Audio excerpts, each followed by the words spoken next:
Welcome back to my channel. जय श्री कृष्ण। हम सभी जानते हैं कि द्रौपदी जो है राजा पांचाल की पुत्री और पांचों पांडवों की पत्नी है, जो कि यज्ञ से उत्पन्न हुई है। इसका नाम यज्ञ सेनी भी है और उसका रंग रूप सांवला है, इसलिए उसे कृष्णा भी कहा जाता है। वो कृष्ण भगवान के अनन्य भक्त है। और आप सब जानते होंगे कि बेचारी का चीरहरण हुआ था, जिसमें वह इतनी बड़ी सती थी कि अगर वो चाहती तो अपनी सततता के बल पर उसी समय सारे कौरव वंश का नाश कर देती, मगर उन्होंने एक क्षत्राणी धर्म का पालन किया और उन लोगों का नाश ना करके युद्ध के लिए तत्पर हुई, क्योंकि वह चाहती थी कि उसे न्याय मिले और उसके पुत्रों को भी दासपुत्र ना कहा जाए। जो उन लोगों ने पांडवों के साथ किया वो बहुत गलत था। कौन थी द्रौपदी और वो क्यों पीना चाहती थी पांडवों का खून? चलिए जानते हैं। इस संबंध में महाभारत के आदि पर्व में कथा मिलती है। एक दिन इंद्रप्रस्थ में युधिष्ठिर द्रौपदी के कक्ष में थे।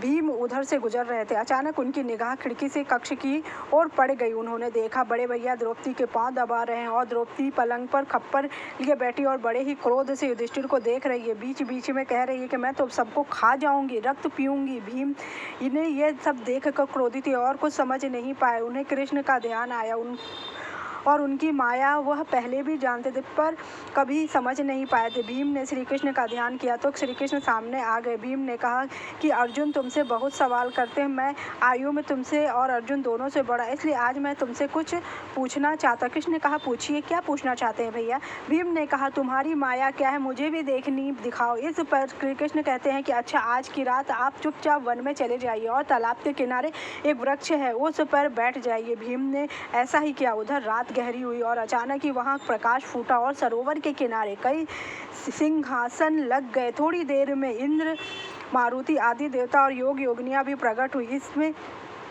इसके बाद भीम ने देखा कि द्रौपदी अपने उसी भयावह रूप में चली आ रही है। पीछे महाराज युधिष्ठिर समेत उनके सारे भाई और सबसे पीछे नारायण भी। द्रौपदी सबसे ऊंचे सिंहासन पर बैठ गई।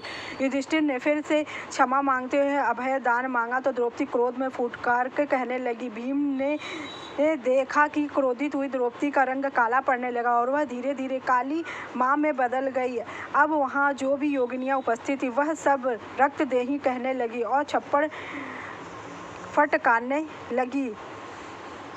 भीम यह सब देखकर मूर्छित हो गए। होश में आए तो सामने श्री कृष्ण खड़े थे। उन्होंने पूछा कि क्या देखा? भीम ने कहा कि आपकी माया। श्री कृष्ण ने कहा कोई उपाय है? भीम ने कहा हाँ, आप बताएं। श्री कृष्ण ने कहा आज दोपहर जब द्रौपदी भोजन परोसे तो खाना मत छूना भी मत, और जब पूछे कि क्या चाहिए तो कहना एक वचन।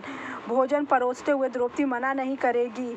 भीम ने ऐसा ही किया। पांचाली ने पूछा क्या चाहिए? भीम ने तपाक से कहा हम पांचों को अभय। द्रौपदी ने अभी ये सुना ही था कि कृष्ण आ गए और बोल पड़े कि छठे प्राण मेरे भी छोड़ दो। द्रौपदी खींच गई और इसी दौरान कुछ बोलने की कोशिश में उसकी जीभ दांत के बीच आ गई, जिससे जीभ का घाव लग गया और जमीन पर रक्त की 6 बूंदें गिरी, जिससे मैं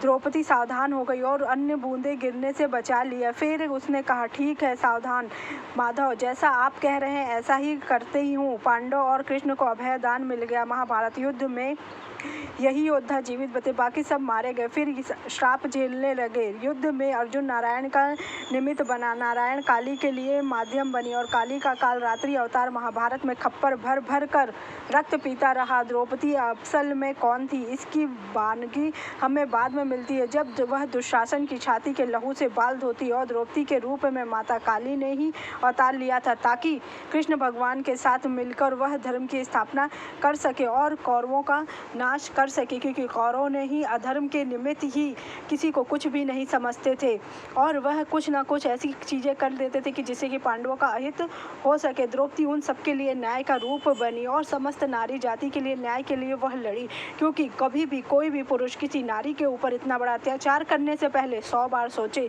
कि उसे क्या करना चाहिए, क्या नहीं करना चाहिए। द्रौपदी यज्ञ कुंड से प्रकट हुई थी। यह घोषणा हुई कि उसका जन्म विशेष रूप से क्षत्रिय वंश के विनाश और महाभारत युद्ध के कारण के तौर पर हुआ। यह भविष्यवाणी महाभारत के आदि पर्व में द्रौपदी जन्म प्रसंग में मिली है। भाई धृष्टद्युम्न के साथ उनका जन्म यज्ञ कुंड में हुआ। दोनों के जन्म के साथ ही उनके जीवन के उद्देश्य की यह घोषणा आकाशवाणी से की गई थी, क्योंकि उनके पिता ने पुत्र चाहा था जो कि द्रोणाचार्य का वध कर सके। और द्रोणाचार्य को मारना इतना आसान नहीं था, क्योंकि द्रोणाचार्य तभी मर सकते थे जब वो अपना अस्त्र शस्त्र कर सके, इसके लिए महाभारत रचा गया, जिससे कि द्रोणाचार्य की मृत्यु हो सके। द्रौपदी यज्ञ कुंड से लिहाजा उनकी सुंदरता में भी खास चमक थी। उनकी सुंदरता को अद्वितीय माना गया है। वैसी सुंदरता पूरे लोक में नहीं थी। अगर आपको मेरी जानकारी अच्छी लगी हो तो चैनल को मेरे लाइक कीजिए, सब्सक्राइब कीजिए और शेयर कीजिए। आप इसके बारे में क्या सोचते हैं कि द्रौपदी कौन थी, इसके बारे में मुझे कॉमेंट जरूर कीजिए। जय श्री कृष्ण।